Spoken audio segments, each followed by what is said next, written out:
Hello, everyone. Very inspiring morning. We're talking about art and pedagogy.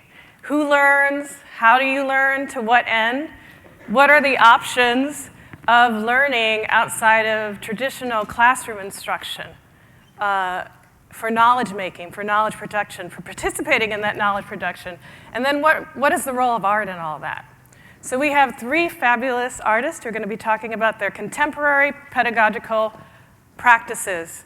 And so I am going to talk about historical pedagogical examples. I work with site-specific, what you would call site-specific projects, also known as historic house museums. And I try to re-envision those as sites of activism by connecting the histories to present-day contemporary social justice issues. And these sites represent, we're talking about curriculum here at the summit, the sites represent erasures in curriculum, huge knowledge gaps, histories of marginalized people, women, immigrants, people of African descent, and who had to actually furnish alternative ways of teaching and learning and pedagogy. So I'm just going to run through some of that to frame this discussion. And I want to start where we are. So it's kind of nostalgic for me to come back to Boys and Girls High. 12 years ago, I created a historic walking tour. It started from this very point because of the important history to the neighborhood. And I would take people through the neighborhood physically into a 19th century history. So a lot of you may know that the history of Boys and Girls High, the location of this building dates to the 1970s. But actually, it has a much longer history. It used to be two schools separated by gender. This is Girls High from 1886, I believe, that was located nearby here, and Boys High, beautiful buildings, 1891. And so this brings me to the first pedagogical approach, which sometimes is called immersion, learning by experience, power of place, locating that history. And there's nothing more immersive, as you heard from Tia, as a historic house museum. So this is Weeksville Heritage Center, where I worked for about 10 years, which Tia describes so well the history. It represents a free Black community, people who were shut out from every social system, economic system, housing, employment, the arts, everything. So education was one of those systems. How did they learn? This is an example. One of the Black newspapers that was started in Weeksville by a Black nationalist organization called African Civilization Society that was headquartered in Weeksville. This is one of their newspapers called the Freedmen's Torchlight. So not only was it a voice of the people, opinions, you could learn about politics, it was also a way to educate the public. And you notice the alphabet there. It's a way to promote literacy for people who were shut out of the public school system. Weeksville also supported social services. This is the Howard Colored Orphanage Asylum, originally to support women who were fleeing the South with their children. This is a Black organization that was for Black Americans, run for over 40 years.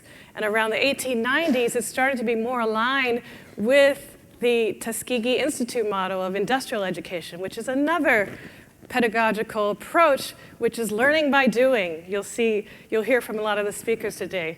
Learning by praxis, practical education, learning shoe repair and carpentry and the trades, which a lot of people think are controversial, but it's one approach. I have to talk about the school history in Weeksville, really important history. We think that all these topics are new about segregation and integration.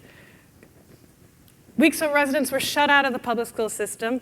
There were free African schools that emerged, 3 in Brooklyn. Number 2, which became colored school number 2, was right here in this neighborhood in Weeksville. Here's an image of it. Eventually, it became absorbed into the public school system and became PS 68. A remarkable thing happened in the 1890s that a lot of people don't know about. And I should say also, colored school number 2 was a segregated school. However, there were 12 white students. Little known fact in this school, taught by Black teachers. In 1893, the Department of Education decided to build a brand new building. 2 schools were going in there, PS 68, which was the former colored school number 2, and PS 83, this is the annex of the building that's still standing, and I might add was one of the sites of the Black Radical Brooklyn project that we did with Creative Time. So the Board of Education decided to have 2 schools in there, and they were segregated. Black school and white school, PS 68, PS 83. After 1 year, the black parents had it, decided to organize, wanted their kids to have the same resources as the white school. So they had a plan to actually enroll their students in PS 83 and to see what happened. The plan worked. It became one of the first, if not the first, integrated schools in 1894, I believe, in the country, in this neighborhood. And I feel like we have to say that if we're talking about curriculum and this history. This is the original building that no longer exists that was the school. PS 83 became the Weeksville School, which still stands in the neighborhood. I want to mention this school because we worked with them closely, and they're a really important part of the learning of this history. We're talking about pedagogy, so the learning of the history by doing, and the learning of the history involved defending that history that nobody cared about. So how did people learn about Weeksville? There was a community course at Pratt, volunteers. And there was nothing published on this, hardly anything. So these volunteers who had day jobs, where did they go to find their information to learn? They went to the city, and they went to the neighborhood. And a lot of these slides you're seeing no one's ever seen. They're slides that I recovered, 4,000 of them from one of the original founders, taken between 1968 and 1972. Amazing photos of the neighborhood. So there were a lot of things in decay, a lot of things boarded up. And what did they do? They looked for the history. They looked for the material evidence. They went up in a plane and looked for the architectural evidence of the houses and the grid street system. Soon after they discovered where this neighborhood might be, it was going to be demolished, and a lot of the houses in this neighborhood were going to be torn down and the history erased.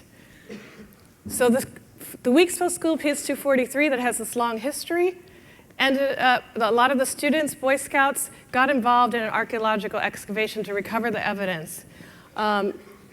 People became activists from this effort. We talked to people who this learning by doing approach, this practice approach, was so important that it changed their lives. They became teachers, they became activists. They were very inserted into education because this history was relevant, it was evolving, emergent.